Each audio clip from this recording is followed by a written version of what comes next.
Nasib Badrodin di DPR, dialog kita lanjutkan masih bersama Gun Gun Herianto dan Nasir Jamil. Bang Nasir, ini kalau kita bicara soal yang dipermasalahkan adalah penjelasan dari Presiden Jokowi. Apakah memang belum ada sama sekali, artinya upaya untuk ya dalam tanda kutip lobby gitu atau konsultasi memberi penjelasan secara langsung kepada DPR terkait rencananya? Secara terbuka kepada publik itu belum ya. Artinya begini, belum terlihat misalnya upaya dari presiden ya untuk misalnya mengundang pimpinan DPR plus dengan pimpinan fraksi-fraksi untuk menyampaikan keinginannya ya. Artinya presiden menurut saya bukankah suratnya sudah diberikan? Sudah, secara tulisan sudah, secara resmi sudah disampaikan. Tetapi kan nggak cukup menyampaikan ini karena ada persoalan. Kalau normal, kalau berjalan normal, barangkali tidak ada masalah.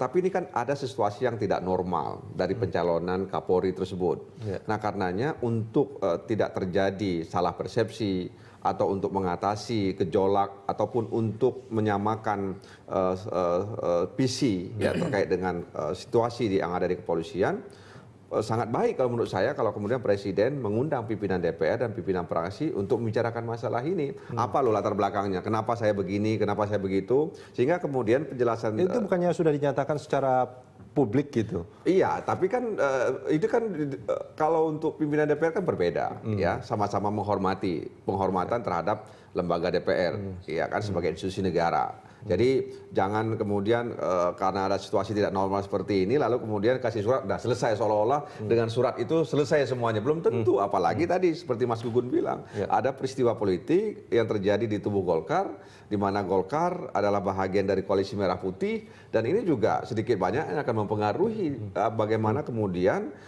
teman-teman yang ada di koalisi Merah Putih menyikapi ya surat presiden pencalonan yang diusul oleh presiden tersebut. Oke, kan Gun Gun, ini menarik sebetulnya penjelasan presiden di publik itu masih dianggap mungkin belum cukup clear ya?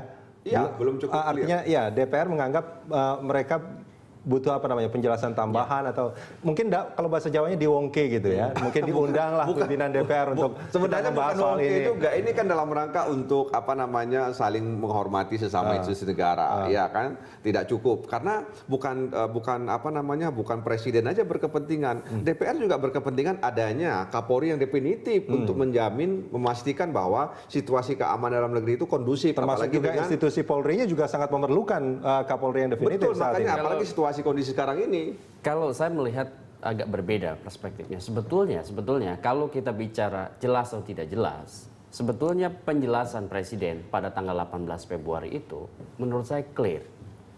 Clear dalam konteks bahwa memang ada kegaduhan yang luar biasa dalam konteks pencalonan BG.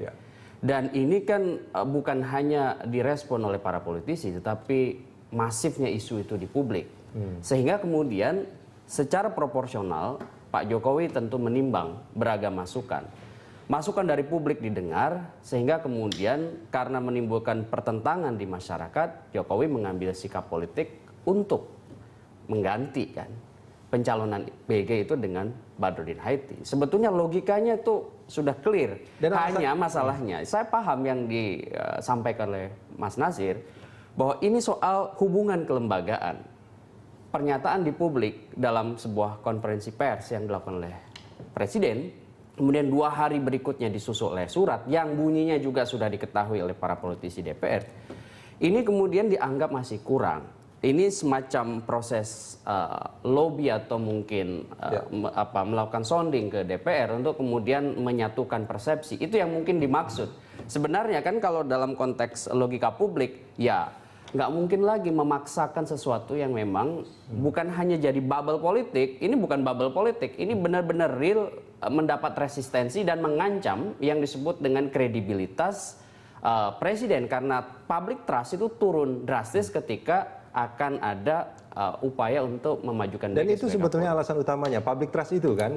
Karena bukan alasan permasalahan hukum dari siapa namanya Pak Budi Gunawan sebetulnya. Iya kan, kita sama-sama tahu sebelum Pak Jokowi mengumumkan kan Pak BG pra peradilan, dia kan kalau secara hukum ya, itu kan menang dia. Nah itulah yang sebetulnya dipermasalahkan sama Bang Nasir kalau nggak salah. Ini saya coba kutip ya, alasan presiden masih sumir, proses hukum sudah selesai di pra peradilan gitu. Iya, alasan hukum sebetulnya itulah yang saya katakan dalam rapat konsultasi itu diharapkan presiden bisa menjelaskan secara clear ya, secara terukur gitu loh ya. Jadi saya mengatakan bahwa bahasa presiden itu teratur, tapi belum terukur. Ya, harus terukur itu yang gimana sih? Misalnya presiden mengatakan untuk menciptakan ketenangan. Ya. Nah, presiden kan nggak mungkin dalam surat itu misalnya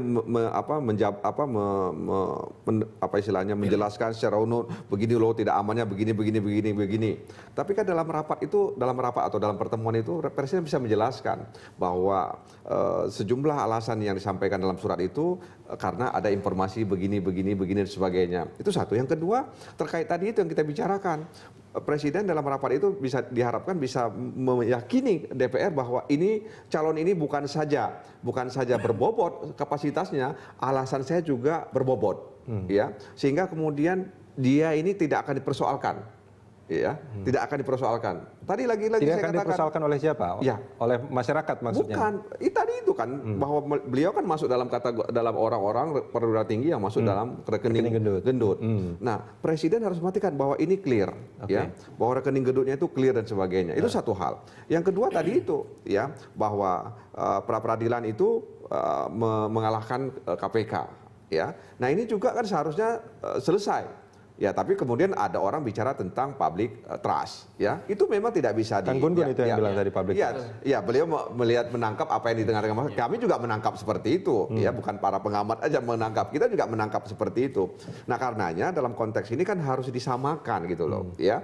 Jadi dalam arti untuk menghadirkan ya bagaimana gejolak ini bisa diredam, dalam arti bisa dinetralisir. Bukankah sekarang sebetulnya sudah diredam? Artinya sudah tidak ada lagi penolakan dari masyarakat. Iya betul, tapi kan kita ingin agar semuanya bisa berjalan mulus. Ya, dinamika politik yang ada di DPR, yang ada di partai-partai politik itu akan mempengaruhi pengambilan keputusan terhadap pencalonan Komjen Pol Badrodin itu sendiri. Nah, menurut saya itu akan bisa diatasi ketika komunikasi ini bisa berjalan, ya, sehingga ada kesamaan dalam cara melihat satu persoalan antara presiden dengan DPR. Oke, Kang Gun-Gun.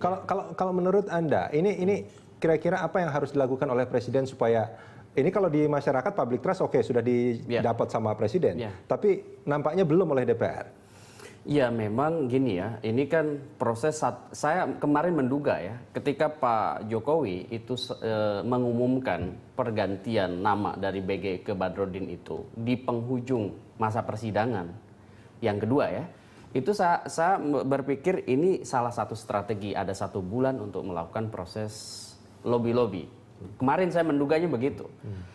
Tentu harapannya di 1 bulan itu ada intensif untuk bertemu dengan elit partai-partai untuk kemudian melakukan semacam pendekatan Grunigian ya, atau membangun semacam pemahaman bersama atau mutual understanding.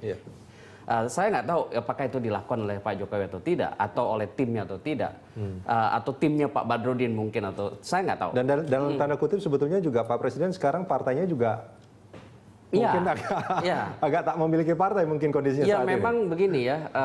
Apalagi sejumlah politisi PDI Perjuangan di parlemen juga mempertanyakan keputusan presiden tersebut gitu loh. Nah makanya saya melihat ada 2 hal sih. Pertama, pergunaan waktu ya yang 1 bulan itu apakah diefektifkan untuk proses membangun kesepahaman atau tidak. Kemudian yang kedua, ya ini kan sekarang mulai hari ini akan bergulir. Bola itu di DPR. Nah sekarang persoalannya adalah apakah DPR mau menjadikan ini sebagai momentum untuk semacam masuk di political news framing media dan lain-lain. Ini kan juga sangat dipengaruhi oleh itu. Maksud saya gini, bohong kalau dikatakan bahwa tidak ada agenda-agenda politik yang mencoba untuk dihubungkan dengan isu-isu publik gitu kan. Nah ini kan kerap kali ya, bukan hanya soal hasil oleh para politisi seperti Bang Nasir itu, tapi juga proses. Prosesnya juga dipermasalahkan. Nah, proses ini kan menjadi etalase juga dari sekian banyak power yang dimiliki oleh partai-partai. Ini yang disebut dengan political game. Kalau kita lihat dari game teori ya, salah satu bentuk dalam konteks game politik itu adalah bagaimana mereka menjadikan setiap momentum politik itu punya benefit untuk partai atau fraksinya. Oke. Nah, di situ yang saya menduga bahwa oke, sekalipun nanti pada akhirnya diterima, tetapi ada proses-proses yang mungkin alot. Alot itulah yang kelap kali menjadi bagian dari proses yang bisa kemudian para politisi itu masuk. Maksud saya di situ. Oke, Kang Gun Gun dan Bang Nasir, kita jeda sebentar.